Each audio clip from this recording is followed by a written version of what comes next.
And thank you so much for joining us. I'm Adam Beam, and it's the moment we've all been waiting for, the return of the Bob Hall Pier. It's been over 5 years since it was destroyed by Hurricane Hanna, and this morning neighbors from all over came together to celebrate the grand opening. We're now joined by fellow Neighborhood News reporter Drew Bishop, who has been covering the celebration all morning. He's joining us live with the details. Drew, how's it going out there? Hey, good afternoon, Adam. I want to set the stage for you real quick as we're seeing some fishermen who have already made their catch coming down the brand new Bob Hall Pier. Listen, hey, prices are rising. We've got a lot of water issues in the coastal bend. There are things to be concerned about. But today, here at the Bob Hall Pier, it was about unity, positivity, celebrating a coastal bend landmark, rejoining the coast right here on the Gulf you see here behind me. It started off early in the morning. Brent Chesney tells me he was here at 5:30 a.m. to celebrate, to just take it all in. It's a big day for him. Him and his office have worked very hard on this project. We got words from Judge Connie Scott. We got words from Troy Adler on the Coastal Parks Board, words from a lot of different local leaders. It was a who's who here on the island today. But most importantly were the hundreds, even thousands of neighbors who came out to the island to celebrate this momentous occasion. Let me walk you through what my experience was like. So they cut the ribbon. I'm filming the ribbon cutting. I step up onto the pier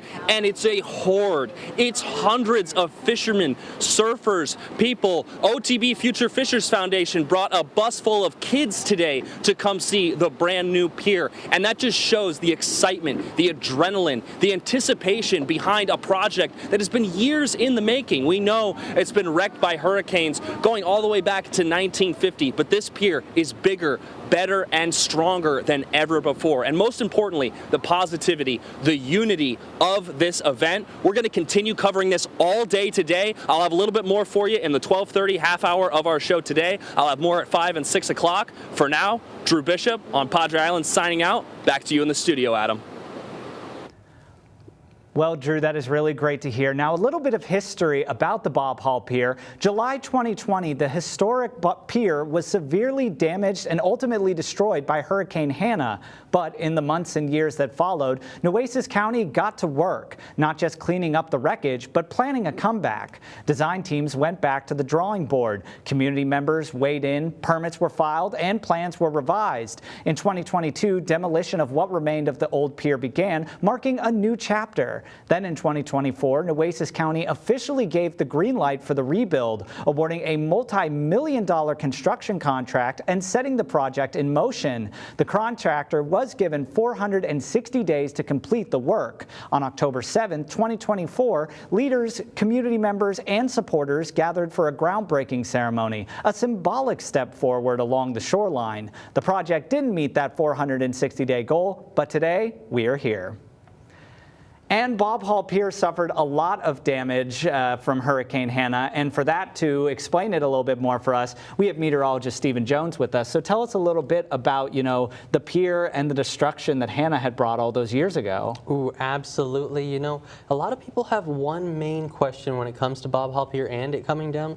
Why wasn't it Harvey that brought down the Bob Hall Pier, of course, and why was it Hanna whenever it was a Category 1 compared to Harvey, making landfall as a Category 4 hurricane? Well, I want to dive just a little bit deeper into that, and what we're going to start off with is, well, we're going to talk about the quadrants of a hurricane as it starts to work into the area.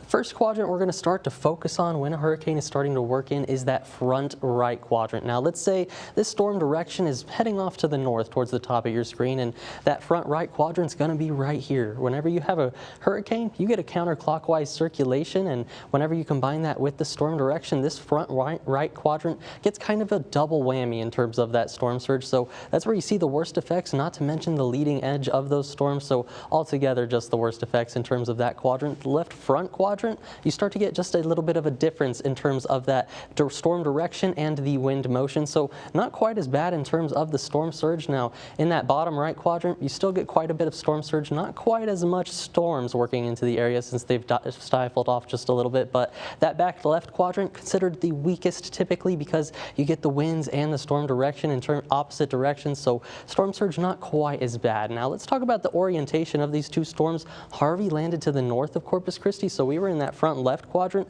not too much storm surge. But when Hanna worked into the area, that was off to the south, and we were in that front right quadrant, causing more storm surge and bringing the ultimate destruction of Bob Hall Pier. Of course, I'll break more down on our full weather forecast for the 7-day. That's coming up in just a few more minutes.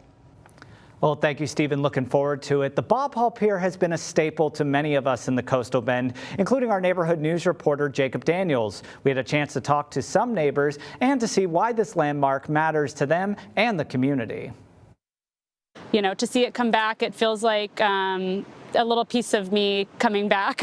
After 6 years, Bob Hall Pier is back, rising again over the Padre Island surf. For this tight-knit fishing and surfing community, it's more than just a structure, it's part of their history. That's where I met surfer John Steele. He says he actually watched the original pier collapse during Hurricane Hanna. I actually watched the pier fall on the camera when the hurricane hit. We had a surf camera on there, so it's great to have it back. Like I said, it's one of my favorite spots. I love all the history that came with it and all the stories from the older guys. And like I said, there's incredible barrels there at times, and that's what I'm here to get. From surfers chasing waves to anglers casting lines, the excitement stretches beyond the shoreline. At the jetties, I found plenty of fishermen ready to reclaim a classic spot. Excited to see everybody enjoy the pier. Read that it's the first 90 days are free, which will be good for some of the folks that can't afford to go there. And for some, the grand opening of the new Bob Hall Pier is deeply personal. At Causeway Bay in Taco, I met Eleda Cuellar. She showed me a photo of herself standing in front of the pier in 1984. And we love being there. We love being there. After years of waiting, this community says the pier isn't just rebuilt, it's restored. Jacob, thank you. And for many, the pier wasn't just wood and concrete. It's built of countless memories that were made. Now a new generation gets the chance to make their own. We asked our viewers on Facebook to share some of their Bob Hall Pier memories. This is Dan Egan. He says, 11/17/17, dead shrimp on bottom. Be sure to head over to our Facebook page and share some of your memories as well. One question neighbors are asking is, what's it going to cost to visit the pier? We've got a bit of good news there. Admission for Bob Hall Pier is free for the first 90 days. After that, if you just want to walk on the pier, $3. Seniors, active military, and disabled veterans will be charged $1 for the anglers, and it's $4 for the anglers, per pole, and $1 a pole for seniors, military, and veterans. There's also a $50 annual walk-on pass. We don't want to outprice people to be able to come use it. And so if there is a fee, it's going to be a nominal fee. Annual passes are also available, and officials say these are the cheapest pier prices on the entire Texas coast.